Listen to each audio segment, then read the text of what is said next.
What's up, you guys? This is Tim Trey with the managing editor of the Diecast Collective. Tonight, depending on what part of the world, this is a midweek feature.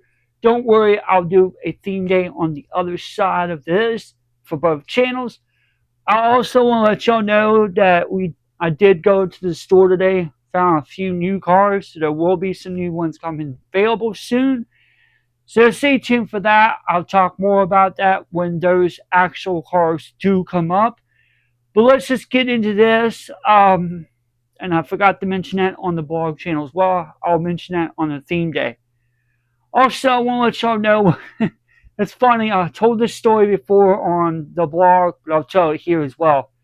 So back in the early 2000s, this is of 2001.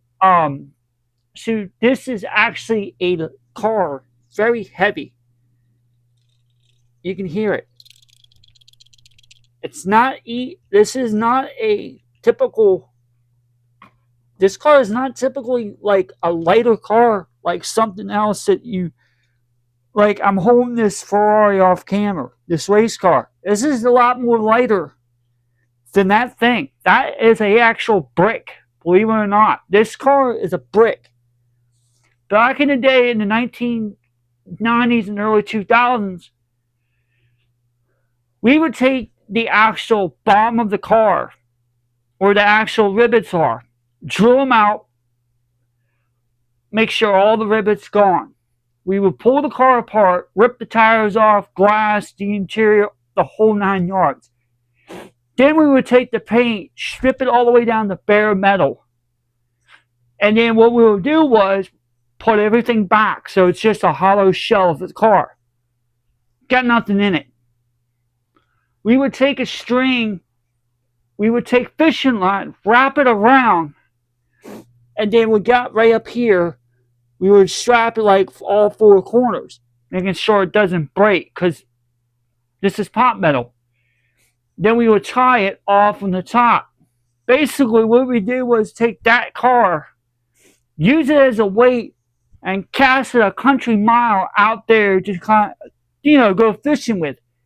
That's why this car got such a bad rap, and it also, back then, the car had a real bad reputation because of how heavy that car was. The other cars I have actually in my collection are 10 times lighter than this car. This is a brick. I'm not joking. I'm not lying about it. This is actually a heavy, real car. And just to keep the name underneath of it, that's what it looked like. This is supposed to be like, they say this is supposed to be a cheap off knockoff of a Hot Wheel. That's not the case. Back then, Hot Wheels wanted to develop this kind of car so it keeps the weight, it keeps the cost down. That back then was 96 or 94 or 96 cents, if I'm not mistaken. Like, you had it for a long time like that. But, or maybe it was 92, 93 cents for a car. I don't remember. But anyway, but yeah, that's what happened back then. And I remember having this car, fond memories with this car. I would just knock the paint off of it, because that's what it was. It's, guys and girls, this car is not really stood up to good a test in time. I'm going to tell you that right now. This car is really like a horrible car that Hot Wheels ever produced. But like I said, that's back then. This is now, and the car is still the same, but it's kind of, to me personally, this car held up its time, even though a lot of people were to take this car, gut the inside of it out, gut the windows out, or sometimes I'll smash the windows out and just pull all the plastic off of it, and then just drill out, just snip the wheels off and everything, left the shell like it was, and just toss it in the water. That's what they were used to do. Me personally, I wouldn't do that to this car. I just kept it in a display, or just kept it like sitting on something, even though like the constant sun would beat on it, would cause like a little bit of fadiness in it. But that was all besides the point. This car here, I'm not doing anything to it. I'm not even gonna open the second one. I'm not even gonna do any of it. I'm just gonna leave it like it is. This is a part of my memory that I had when I was a child. There's another car I'm gonna do later on after this, and I'll explain more about it on both channels. The other channel I have to do it a little brief, but this one I could go a little bit longer. Guys and girls, this car did not stand the test of time in the early 2000s, and it doesn't stand the test of time now. I'm telling you that right now. From my childhood, this was absolutely total brick car. This was heavy. If you would try to push it, yeah, granted, it will move. It will move on its own. It will move as you push it. But the car is so heavy. Back then, when your fingers are very small, you try to lift this car up. With my hands like they are now, I can lift this up perfectly, but it's still a heavy car. So that's why I always tell people, my childhood, I can put some of that experience into this because I grew up in this era in the early 90s to the 2000s, because I stopped around like 2003 or 4 is when I really stopped collecting because cars were getting really ridiculous at that moment. And this was like one of the West Wing Civic, and then that other one I saw, the red one. They were like the last few cars in this era that I was going to stop collecting, because you had a lot of fantasy cars starting to emerge, and because they were not emerging at all in the 90s, and people will say, "Oh, no." From 90 to 99, no fantasy cars at all. None. Not one. You were getting all these classic cars from like Duesenberg to 40, whatever. And then in the 2000s, that's when all the fantasy starts coming out, a minute amount of it coming in the early 2000s. But by 2005 and so on to now, you're seeing them. And that's what saturated the market so bad. And that's why I kind of gravitated towards the 90s to the early 2000s. But I did have some back in the 90s that were in the early 80s to the mid 80s through the 90s and so on. The other car that I have going to come up on the feature that I'm going to be actually, it's not the other one, it's another one that I found on Amazon, I believe. It's actually a purple one. I'll tell you a backstory on that one, and you'll really will enjoy it, because that one is much well received. We're talking about more received than this thing right here. Like I said, guys and girls, this thing was back in the day was a brick.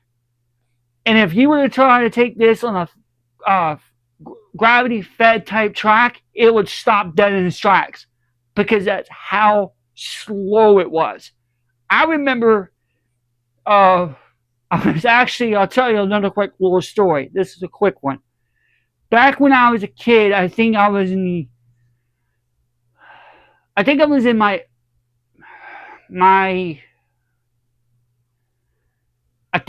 around 12 or 13, and I had this, because this car came out in 2000. So it would be 2001 when it was released for that year. I remember when this car came out, I actually had it. I was like I think I was ninth grade in high school, maybe a little slightly early. And I remember having this car, and I actually played with it on a gravity-fed track. I had like a little small one I just had laying around for like a while back. Anyway, I actually took the car and drove it up on it just to see how it feel. That car was barely wide enough to get on the track. Of course, back in like 98, 99, I had like a Suzuki Sidekick or a Suzuki something like a Suzuki Sidekick or something like that, or Samurai, something like that. And it was tall, but the wheels on this thing was exactly the same. And but they were like 4-wheel drive type wheels.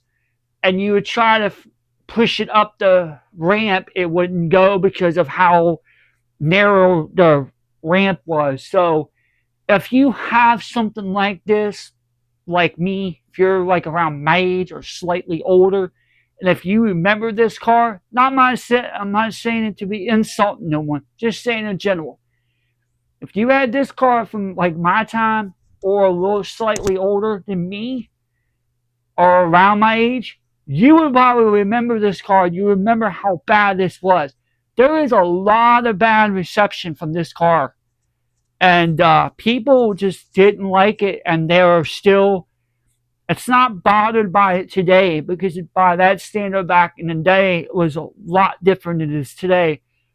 For me, I actually kind of appreciate this car because I had this car in my collection for like a number of 2, 3 years, and then I had to get rid of it. I threw it out. Like I said, all my stuff got missed as time moved on because I moved so many times. But to have this car back in my possession after so many years, I felt very better about this. But at the same time, I'm like, you know what? Maybe I could do a story on this. There's a story, couple of stories in this video that I wanted to touch on. But we did to actually take the car.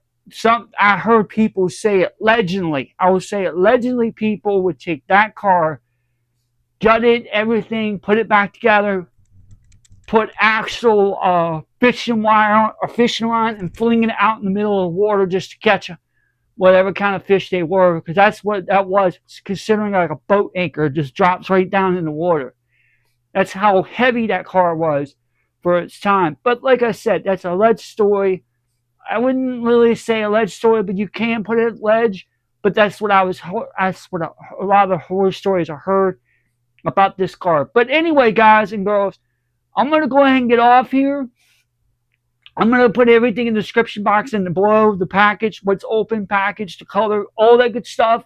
But also, at the same time, on the other side of the token, we will come back and we're going to do another video that is very struck in my heart, and it really is like one of the favorite cars of this era. And I'm hyping it up a little, but oh well.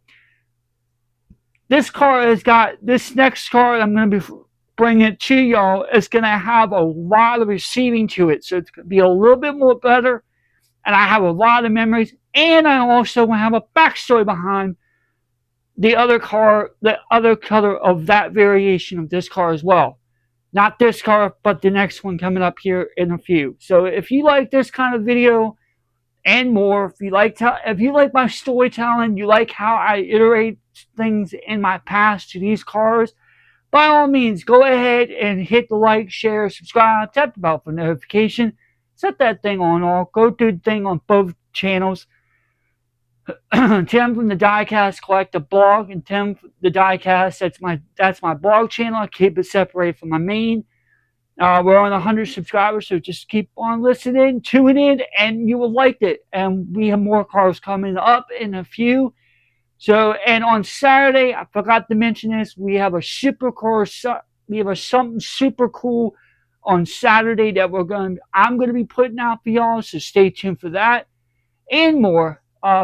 All right, everyone. Until next time, this is Tim Traver, the managing editor of the Diecast Collective. You have yourself a fantastic Wednesday, and I'll be back here in a few, and we'll talk more about what this next car is going to be.